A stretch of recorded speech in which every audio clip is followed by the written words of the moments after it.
Selamat pagi adik-adik, kita berjumpa lagi pada minggu ini. Saya mau tanya adik-adik, adakah kamu suka berdoa? Biasanya bila kamu berdoa. Bagi Yesus doa adalah sangat penting. Dia tidak melakukan sesuatu tanpa bicara kepada Bapaknya yang di surga terlebih dahulu.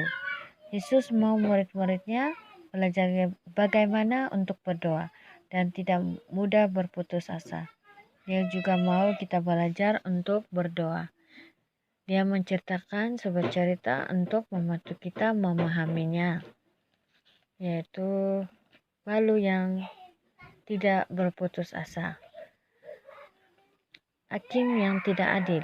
Di sebuah kota, tinggal seorang yang terkenal dan disegani oleh orang lain, sama ada orang muda atau orang pun tua. Dia adalah hakim di kota itu.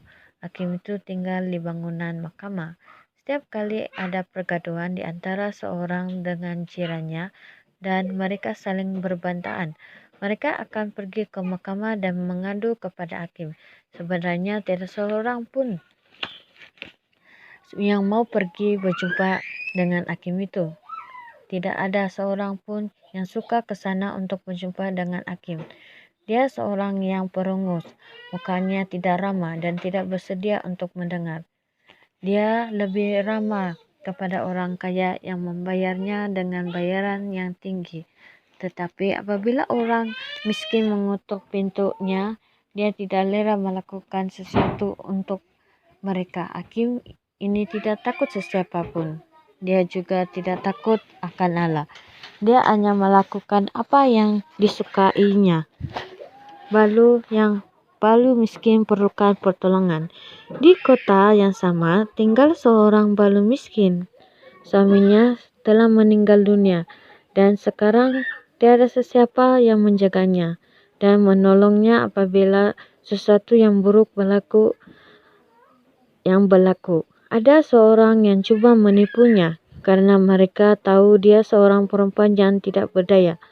Balu ini mempunyai seorang musuh. Musuh itu adalah seorang lelaki yang berkata, "Engkau berutang uang denganku. Mana uang itu? Bilakah kamu akan melansainya?" Tetapi apa yang dikatakannya tidak benar. Balu itu langsung tidak berutang dengannya. Apakah yang dia boleh lakukan? Aku akan pergi berjumpa dengan hakim dan memberitahu tentang orang ini. Balu itu berkata kepada dirinya sendiri, "Tidak sesiapa lagi yang boleh menolongku. Dia seorang hakim, dia harus menolongku, nyakan musuhku."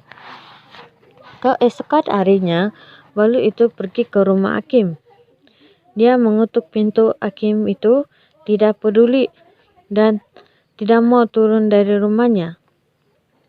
Sehingga hakim melihat Balu itu memberitahunya, "Tuan hakim, aku seorang balu miskin. Aku memerlukan pertolonganmu.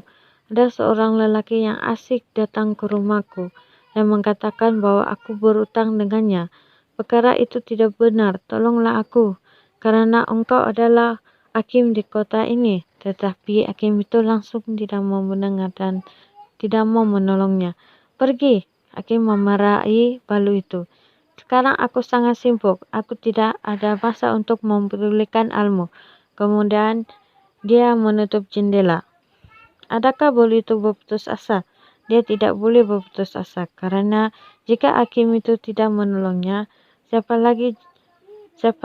Jika hakim tidak mengatakan bahwa dia benar, orang jahat yang mengganggunya itu akan datang merampas hartanya dan mungkin juga merampas rumahnya. Oleh itu, keesokan harinya Balu itu pergi semula ke rumah hakim. "Dengarkanlah aku," kata Balu itu. "Engkau seorang saja yang boleh menolongku.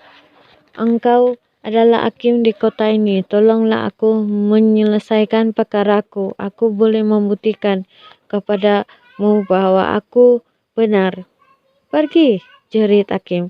"Jangan ganggu aku lagi." Balu itu tidak boleh berbuat apa-apa. Dia terpaksa pulang ke rumah karena hakim tidak mau mendengar dia. Tapi di dalam hatinya dia berkata, Esok aku akan datang ke sini lagi. Dan inilah yang dilakukan hari demi hari dia pergi ke mahkamah. Dan setiap kali itu jugalah hakim itu menyuruhkan dia pergi. Hakim mengubah pikirannya. Satu hari, hakim itu mulai berpikir, sekarang dia pasti bahwa Balu itu akan datang lagi. Dan Balu itu tidak akan berhenti merayu kepadanya untuk membantunya. Hakim itu berkata kepada dirinya sendiri, walaupun aku tidak takut akan Allah, aku tidak pedulikan sesiapapun, tetapi disebabkan Balu itu terus mengganggu aku, biarlah kan aku mengendali tuntutannya. Jika tidak, dia akan terus menerus datang mengganggu aku. Dia akan membuat aku jadi gila. Apabila Balu itu kembali lagi ke keesokan hari, dia terkejut. Hakim itu keluar untuk mendengarkan Balu itu. Setelah Balu itu pulang